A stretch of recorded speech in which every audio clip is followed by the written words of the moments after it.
Welcome to Conversations Live.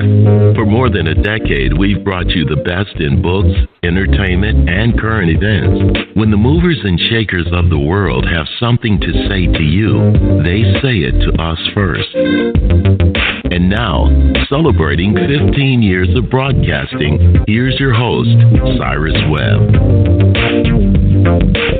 And welcome back, everyone, to Conversations Live. I'm your host, Cyrus Webb. Glad you all could join us once again, whether you're tuning in on the radio dial in my home state of Mississippi at WYAD 94.1 FM. We welcome you all back to our show. Also, those tuning in through online affiliates around the world, including our iHeartRadio family. We're glad to have all of you with us as well. We're excited to welcome TC Carson to our program today. TC is known to many of you, of course, from the hit show Living Single, but also from one of my favorite movies, Final Destination 2 as well. But he's been a part of a lot of great projects over the years, not only, of course, for television, but also being able to lend his voice to projects as well. We're going to talk to TC not only about the journey that he's been on, but also what it's been like for him to do what he loves over the years and to be able to see the response, and also what you all could be looking forward to as well. TC, hello to you and welcome to the program. Hey, Cyrus. Thank you for having me. Hey, man, I really appreciate the time. You know, I had been wanting to have this conversation with you for quite some time, and thanks to actually Instagram, I was able to figure out how to get connected with you, and now here we are, so we really do appreciate this. TC, I want to start with talking about the reflection for you, because, like I said, people know you for so many different types of projects, even, of course, music that's available. There are partners at Amazon.com and other outlets out there. What has it been like for you over the years to not only identify what you love, but then also to be able to find success in that? I think it's a blessing, man, to do the thing that you love to do, to use the talents that God gave you to make your money, to make a living. Yeah. I think that's what everybody is striving for, to use their talents so they can make a living and hopefully make a difference. The journey for me is still kind of surreal at times because I don't do what I do to be famous. Mm-hmm. So being famous is kind of, I don't want to say it's a burden, but it's something that I have to deal with. And I'm just now learning how to navigate those waters and still hold on to who I am. It is really humbling to know that what I've done has affected so many people, and the way people come up and talk to me about the things that I've done and how they appreciate it and how they love my work. It really is humbling. And sometimes it's a little overwhelming for me. Again, right. I do this because this is what I was put here to do. This is what I do. So, right. And part of the fallout from that is being famous, you know. Right. And working now to figure out how to use the fame to, like you said, I have a platform. So how do I use that platform to try to make a difference? And I'm slowly figuring that out. Gotcha. And I think the great thing about it is, and we talk a lot on this program at TC about how our audience should be able to find their own unique voice. Talking to you, it seems funny to even say that because your voice is one of the reasons why people know you. I mean, when did you realize that you had been given something just in your voice that were going to make people take notice? When I was young, the people would call the house when I was like in grade school, and I would answer the phone and they would ask me, "Can I speak to your wife?" So I've had a low voice for a long time. Yeah. And that was when it first started getting noticed. Like people, they would turn around and look and say, "Wow, okay." It's something that I realized I can't really cover up. Walking around trying to be incognito, as they say. And, you can change the outside, but as soon as I open my mouth, they go, "Wait a minute." So I'm learning how to be okay with that and to use it, like I said, to use it for my betterment, to use it for work, and then, again, to have a voice for something that will move my people forward. I think that's so powerful. You talked about fame for you, and we'll come back to this, but I thought about it as you were just talking about the voice. I think comfort level for people, TC, is so important for them. I mean, to be able to do what they do comfortably. Did you find that, I mean, there was a certain place that you felt more comfortable? I mean, I think when people watch you on stage, let's just take your project that's available on Amazon, Live in Beverly Hills. It seems as though live is one of the things where you really come alive, that is one of the things that really comes through. But also, of course, many people will say, of course, it is your voice acting, it is the movies. Is there one aspect of the gift for you that brings you the most joy? Singing and being on stage. It is the freest I can be. When you're doing voiceover work, you have a director that's kind of pushing you to do what they want you to do, and then you have an editor that is going to edit that performance down. When you do film and television, it's the same thing. You have directors and writers that are pushing you to do what they want you to do, and then you have an editor that can change your whole performance if they want to. So you don't really have control. When I'm on stage, when I am singing with my band, I have complete control over what I want to do and how I want it to be perceived and how I want it to be displayed. And there is so much freedom in that. And doing what we do, there's always somebody else's hand in it. So to be on stage singing, there's nobody else's hand in that but mine. Right. For sure. I think that's it. And I think that is the thing, again, that people notice. You know, I mentioned to you, TC, one of the things I want to talk about is one of the evolutions that's happened throughout your career, of course, is the advent of social media, namely Instagram. And it seems as though now there is a day for every day of the week. You shared a picture on what was considered Old Headshot Day that has gotten now close to 6,000 likes on it from Living Large. And you had people going crazy. For one, trying to remember where they remembered you from, when they saw that picture, but also, of course, just the love that came your way. I mean, you talk about the stage and singing and that being that, that rush for you. What is it like for you to see that you can post something like a picture like that and get that type of instant response from people? I try not to make it mean so much.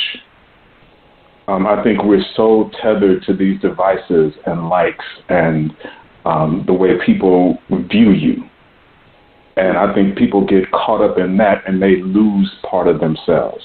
So I use the Instagram and all these platforms, again, to stay connected with my fans, but use it for business. I don't post a whole lot of personal things on these platforms because I think people overshare. I think people put too much of themselves out in front of you, and there's no mystery. And half the things that they're putting out in front of you aren't really, they're made up. So, but I think it's a wonderful tool for business.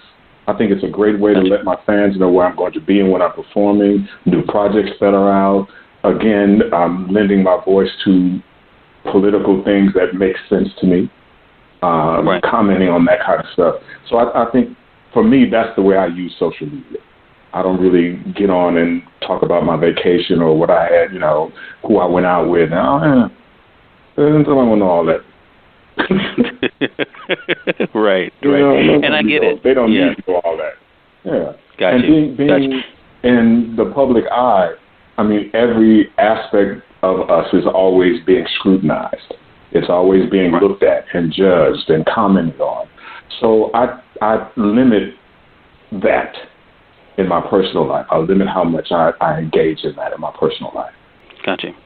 And that's totally understandable. And again, it is, as you said, it's the gift. I mean, that is, of course, the thing that people really appreciate. And I think the rest, people understand, that you are a person outside of, what we see on television and films and even music. So to be able to respect that. I want to say for those who are just tuning in, either on the radio side or online, you're listening to Conversations Live. We're excited to welcome TC Carson to our program today. You know him from television, films, from music.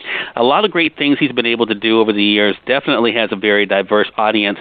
I want to talk about relationships for a moment at TC because it's funny. One of the things that led to me being able to reach out to you, I had a great conversation with Kim Fields. I saw that you guys were together, again, supporting a cause that both of you mutually believed in. That led me then to reach out to your camp, and now here we are talking and having this conversation today. You have been able to build these relationships over the years that I think are so important. Do you think part of that has been because of who you are, just being authentic to who you are, and that being something that people respect? I hope so. I work real hard to stay grounded. I have people in my life that help me stay grounded. And it's hard to do in this business because, people blow air up your skirt all the time. They will blow your head up so big and then they take a pen and they pop it.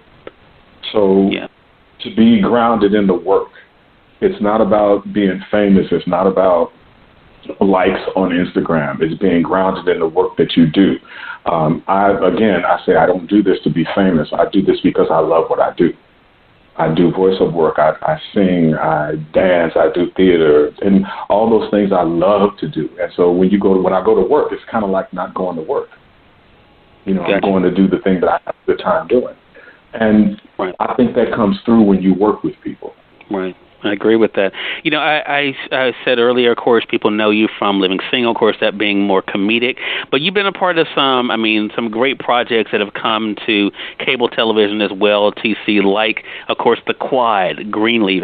What has that been like for you to not only to be a part of these shows that have really dominated on their respective channels, but also to work with casts that are equally as passionate about the art of acting as you are?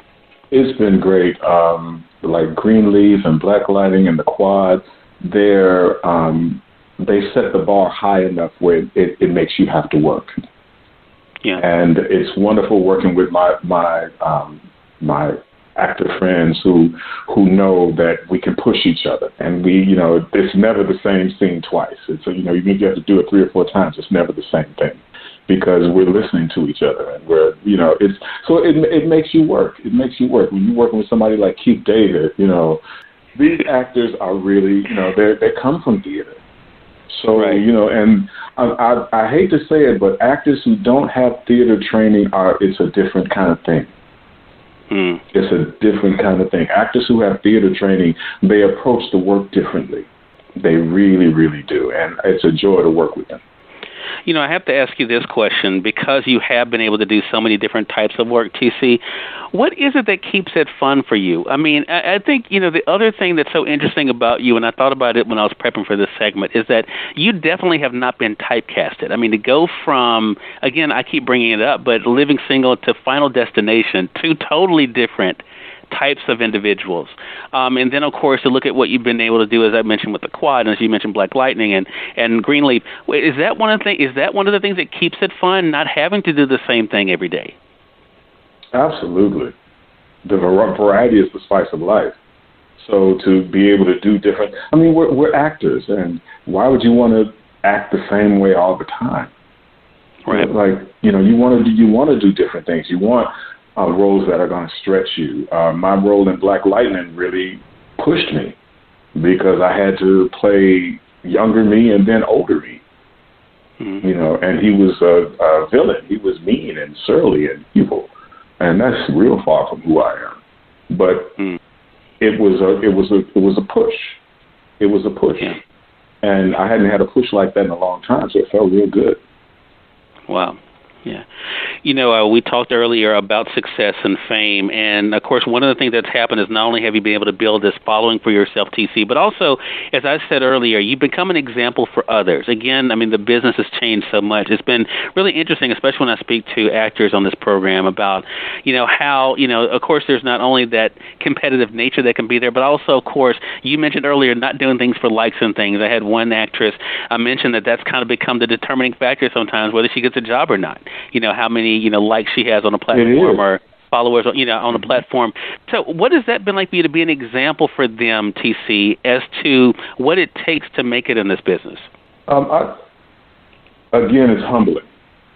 I've had people call me the GOAT, and I didn't know what that was at first. Man didn't know what it was. Yeah. And then I asked a younger friend of mine, I said, what does that mean? He said, it means the greatest of all time. And I was like, wow. And I still don't, it's still foreign to me to live into that.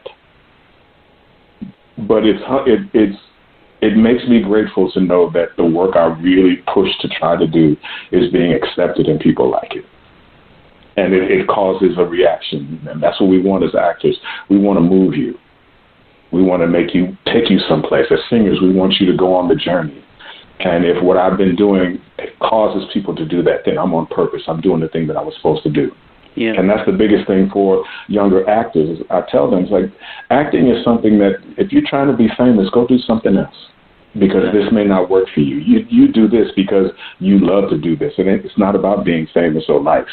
You like being on stage. You like being in front of the camera. You like singing. That's why you do this. That's why you become an artist, not for likes and all of you. Become an artist because you don't have anything else in your body to do, in your spirit, right. in your heart. That's why you become an artist. Right. I think that's it. It's a great reminder for all of us, TC, as we kind of look at where we are and where we want to go in life, for sure. Again, everyone, TC Carson has been our guest. Great conversation with you, TC. We've been talking with him not only about his journey, of course, on stage, but also what it's been like for him to do what he loves as an actor and recording artist, and, of course, to be able to share that with all of you. So we've talked about some of the great projects you've been able to do, TC. I mean, I know that there's going to be a lot more to come, especially when it comes to performances. How can our audience stay connected with you and kind of keep up with the what's next? Oh, did you hit me on the on the Instagram? That's just so old. On Instagram, official TC Carson. Same thing on Facebook. Twitter is TC Carson. If you put in TC Carson, you'll find me. My YouTube page is TC Carson, and everything is verified. So if you don't see the little blue check, then you know it's not me. Got you. Well, TC, man, congratulations to you again. I really appreciate this time. I know you've had a crazy busy schedule, but looking forward to our next conversation together. Absolutely, brother. I want to come down to Mississippi and do some music. Yeah. Where are you at? Hey, man. Right outside of Jackson. We'd love that. We would love that. That would be awesome. Let's talk about it. Let's do it. Let's get my band down there to do some music for you. Hey, you haven't said anything but a thing. I got the perfect place for it. We'll definitely do that. I want to say thanks to our audience, too, for tuning in to another great segment of Conversations Live. If you all came in late, you missed part of the conversation with TC, don't worry. Thanks to our online friends, you all can catch the replay right after we go off the air. The link is already available through our social media site. So head over to Facebook.com/Cyrus Webb or go to Twitter.com/Cyrus Webb. If you click on the link there, you can listen to the show completely for free and share with your friends from there as well. Until next time, I'm your host, Cyrus Webb, saying, as always, enjoy your day, enjoy your life, enjoy your world. Make sure you take out time to enjoy some good music as well as a great book. Thank you all for choosing Conversations Live today. You all make it a great one.